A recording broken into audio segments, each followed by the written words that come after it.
انطلاقه من بوركو، محاولة المرور، التسديدة بعد ذلك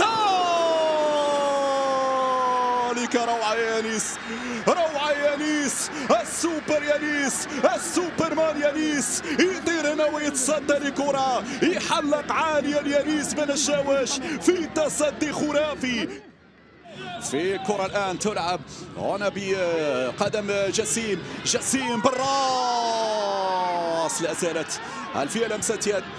هل هناك شيء ما حصل في منطقة جزاء عثمان؟ نعم على الطرف الأيمن عثمان والكرة تخرج بعد ذلك إلى رمية جانبية. ماذا هناك؟ هل ثمة شيء حصل داخل منطقة الجزاء؟ لأن هناك طلب، تعال المنادات. نعم في لقطة ربما سنشاهدها، لقطة ربما سنرصدها، لم تحضر في المباشر. المغرب الآن ورفع البطاقة الخضراء. هنا المس كان موجود، لاحظ معي اليد اليسرى لبورن، والمسك واضح، وبالتالي حرم باعوف من الضربة الرأسية. هذه ضربة جزاء، هذه ما فيهاش كلام، ضربة جزاء. الإعادة توضح بأن المسك موجود من طرف اللاعب بورن. سنستمع إلى قرار الحكم هنا غوستافو تيخيرا.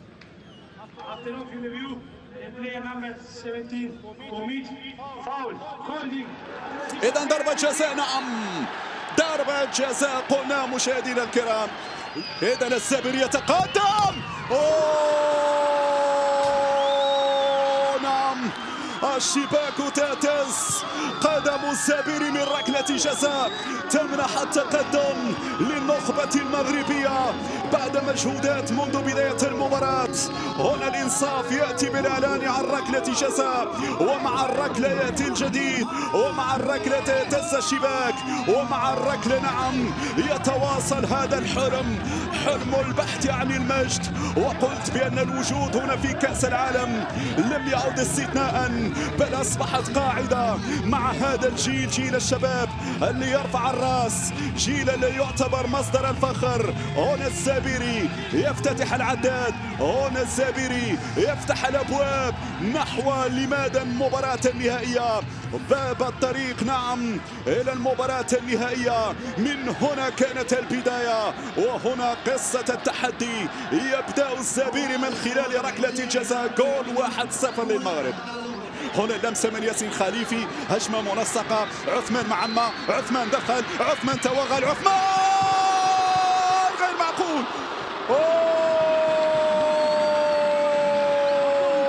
كيف ضاعت الفرصة، هنا المرور ما فيهاش تسلل، هذه ما فيهاش تسلل. عثمان معمة غير ما حصل في اللقطة الماضية. شوف الإعادة، هنا الكرة وهنا اللمسة الأخيرة من ياسر السابري. معلش المرة الجاية ياسر. توري يلعب لميسام، دابو يدخل المنطقة، دابو التعادل يأتي عن طريق لاعب ميشال، بعد مجهود كبير قام به دابو في الجهة اليمنى، في الجهة اليمنى. هو من صنع، هو من مرر الكرة ناحية اللاعب ميشال أمامنا على الصورة في ظل غياب بوابري، لكن ميشال تواجد. هذه الإعادة مرة أخرى، التمريرة بهذه الكيفية، توري ودابو استلم الكرة، كان في وضعية سليمة.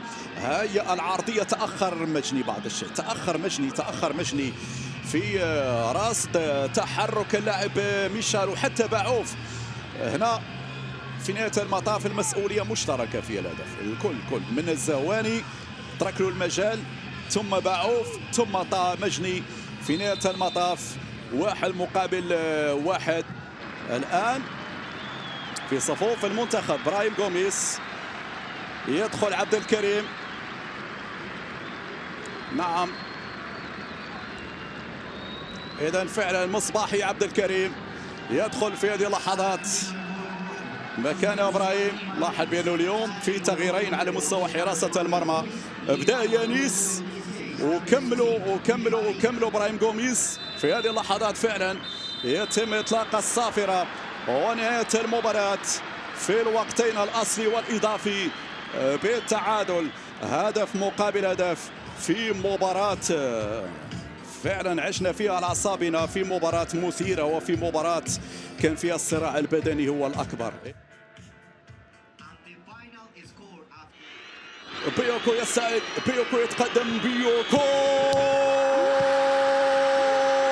المصباحي. نعم، قل ستتصدى لا يا المصباحي، قل ستكون في الموعد يا المصباحي. الكرة ضربت في القائم، الركلة الأولى تضيع للمنتخب الفرنسي. مشاهدينا الكرام لأداء مرة أخرى، نعم ضربت في القائم الأيمن، الكرة تضرب في القائم الأيمن وتخرج بعد ذلك.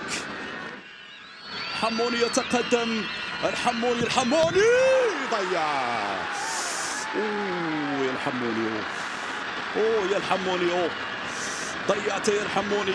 اولميطا معلش الركله تضيع طريق الحموني. هنا تردد بعض الشيء، هنا لحظه تردد وبالتالي مكشوفه. اولميطا يتصدى. رجعنا لنقطه الصفر. يسعد امام المصباحي. نقيصان يتقدم، مصباحي ونقيصان.